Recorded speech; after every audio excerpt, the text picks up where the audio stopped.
going to have a look at our slip pocket. So you'll need your 2 slip pocket panels. Both have been interfaced with a woven fusible interfacing. So I'm going to lay the 2 panels right sides together, matching up all of the sides. And along the bottom edge, obviously because I'm using a stripe, it doesn't really matter it's the same. Top and bottom are exactly the same. If you've got a directional fabric, then make sure that the design is facing the right way. I'm just going to make a mark on both sides. I'm leaving a gap of approximately 3 inches. I'm not measuring it, it's just enough to be able to turn my pocket through. So you can see I've made 2 little marks along the bottom edge there. And all I'm going to do is I am going to sew around my pocket, starting at one of those points. And I'm actually going to start by sewing in from the outside edge. Just reduce my stitch length down a little bit because it was up high. I'm just going to do a couple of back stitches to secure my stitching. So I'm stitching in from the outside edge, and then I'm going to go all the way around the outside of my pocket. Check the pattern for your seam allowances.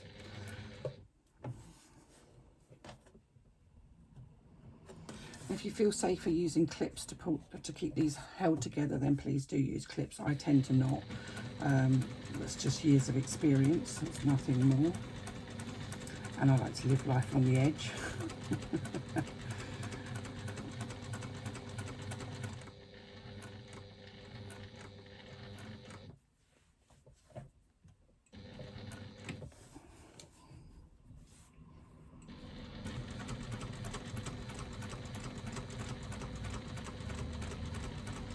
All the way along the top.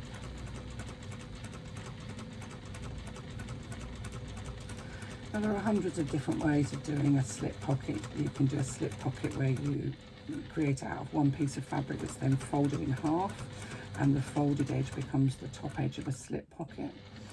I've done them where we leave an opening at one end. It really isn't that important that you do the slip pocket the same way as I do it. This is just the way I'm doing it. And in my patterns, I've done slip pockets in many different ways, just to show people that there's more than one way to skin a cat, really. I think once you become an experienced bag maker, you kind of find your own way that feels right to you, or that you feel most comfortable with, or that works best with the fabric you're using. Because sometimes the fabric you're using will give you an indication of the best method. And when I've got to that second little mark that I've made, I've stitched again towards the outside edge of my pocket and done a couple of back stitches. So now you can see, let's get rid of the threads, that I've actually got stitching that comes all the way around and then comes out where that mark is. So I'm going to trim off all of the corners of my pocket at about 45 degrees. It's not mathematical perfection, it's about making sure that I don't trim into my stitching. And then once I've cut that away, I'm just going to take a little bit extra around all of those corners just to get rid of the bulk in those corners. It just kind of helps it to not look helps them to look nice and square, and helps it not to be bulky in the corners, which is unattractive.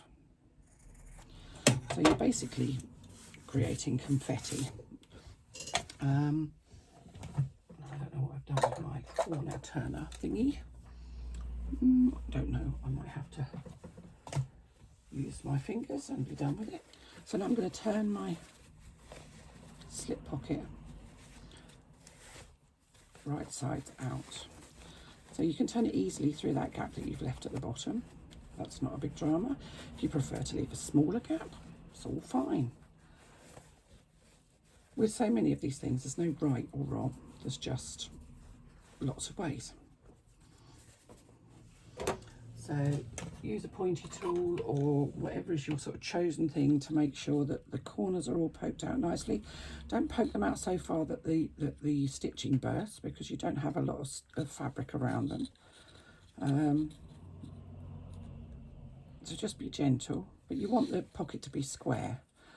I know it's an internal pocket. I have a great issue with people not taking enough care on the inside of their bags. So just roll that top seam between your fingers to make sure that the stitch line, the seam line, sitting on the top of your pocket. And then use your iron to press that. And I do the same on the sides. What you don't want is for it to, if you're not very careful, you can get sort of almost like a curved seam where the stitching isn't right on the outside. So rolling that seam between your fingers means that your slip pocket, in fact you can actually see there, I haven't rolled that one at all, and it's slightly, in fact if I put a ruler against it you probably can see it better. There you go, it's slightly curved. Let me just move that camera around so that you can actually see that. Hopefully you can. I haven't pressed this one, but you can kind of see that there's a gap here where that seam is just kind of pushed in a little bit. So if you don't roll it between your fingers, you will end up with a curved pocket, which is not what you want. You want a nice rectangle pocket. So roll it so that the seam sits nicely on the side. Then press, and I know this is only a slip pocket. It seems like a lot of work for a slip pocket, doesn't it? Believe me, you'll thank me for it later. Then you can get hold of the two bottom sort of ends and push that seam allowance that's where you left your turning gap into your pocket. Now it should turn in fairly easily because you've got those extra few stitches that you did out towards the sides. It will depend on how thick your fabric is, though some fabrics don't turn in as easily as others. But what you want is a nice straight edge, and again press to make sure it's all nice and square. So now I have a rectangle. I have a nice rectangular slip pocket. Now I'm going to top stitch along the top edge of my slip pocket, and I will admit that I do back stitch here.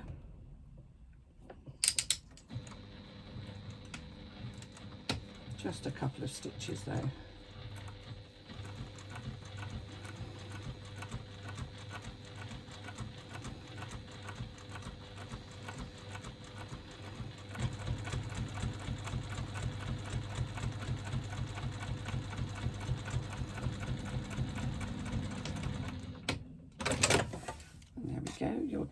Your slip pocket is complete. You still have that opening at the bottom, which is fine. So we're now going to take one of our lining panels. I'm just going to give this a quick whiz over with the iron because these were actually pressed and done yesterday, and I put things on top of them so they don't look quite as pressed as they did yesterday.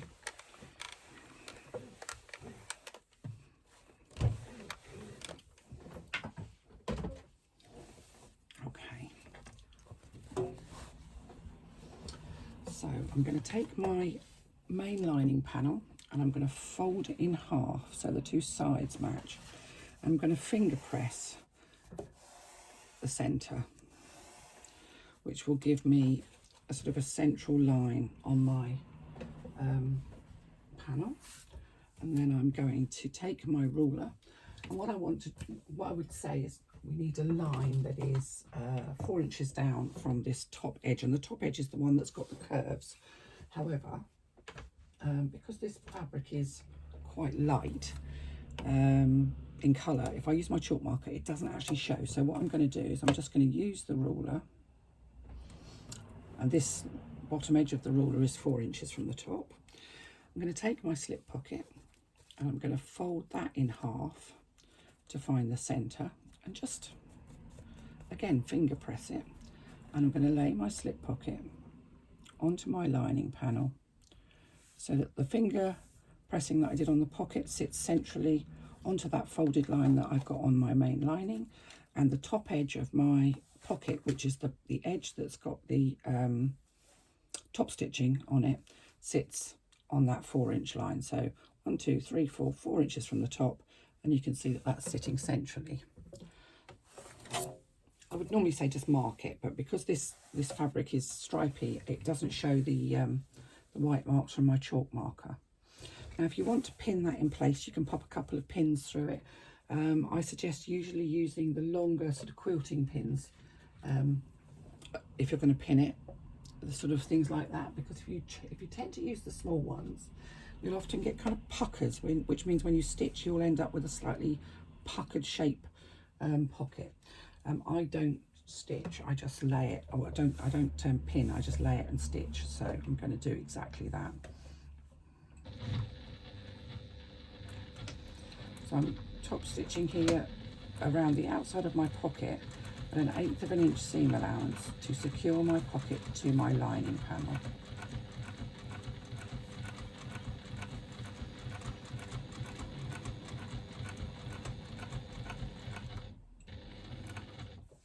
Into the bottom, pivot, and come along the bottom of my pocket, and this will close up that turning hole that we had where we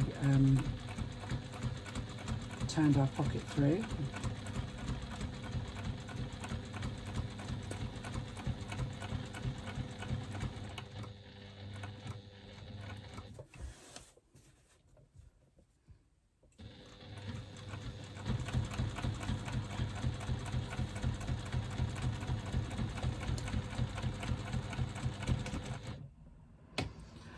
Back up to the other side now. What I've done doing a couple of back stitches. In fact, I'm going to do a couple more back stitches here. And what I like to do is turn my work at 45 degrees and just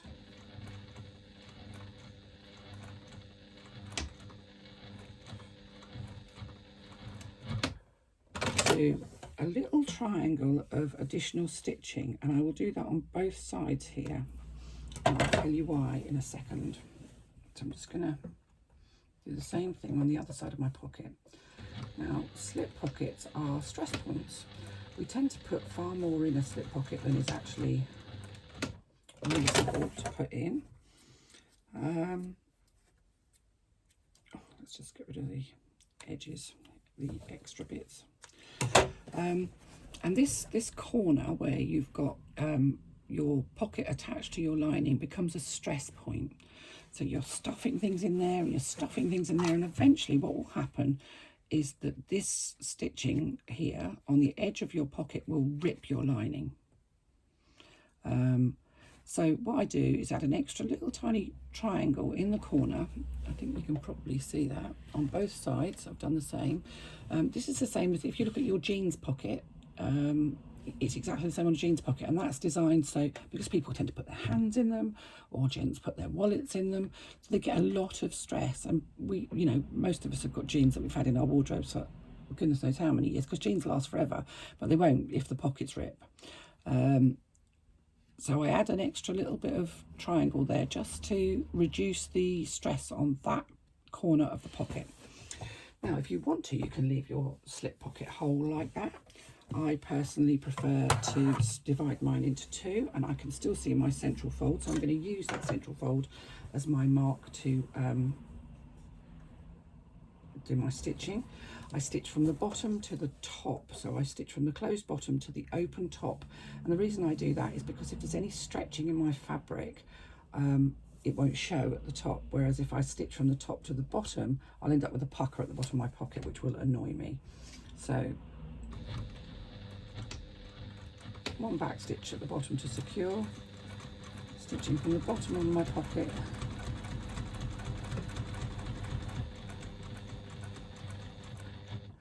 to the top of my pocket, and I'm just going to back stitch a couple of stitches, and again I'm just going to do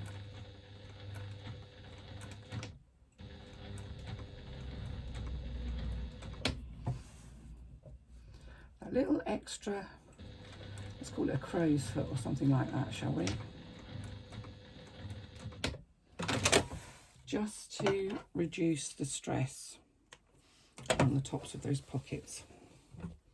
So you can see we've done, it's tiny, it doesn't make a huge amount of difference to the accessibility. These aren't huge pockets, and the reason we haven't done huge pockets in this bag is because there is an option for it to be done, for the bag to be done using fusible fleece. If you have huge pockets, people fill them with heavy things and then the whole bag will kind of collapse under the weight of what you've put in your pocket. The interior pockets are not huge either. They're not hugely deep, big enough to put your keys in and perhaps a lipstick or a few coins. Likewise, the triple pocket on the outside is not hugely deep, primarily because I didn't want people to have, if it's not very deep, you don't tend to put too much in it. If you put lots in it, this is such a simple shaped bag. If you put loads in a pocket, it will just bulk, make it lumpy. And I wanted to try and keep the simple, straight, sleek lines of this bag because I think her lines are beautiful. So there's our slip pocket fully fitted, and I will come back to you and show you how we're going to do our internal zipper pocket.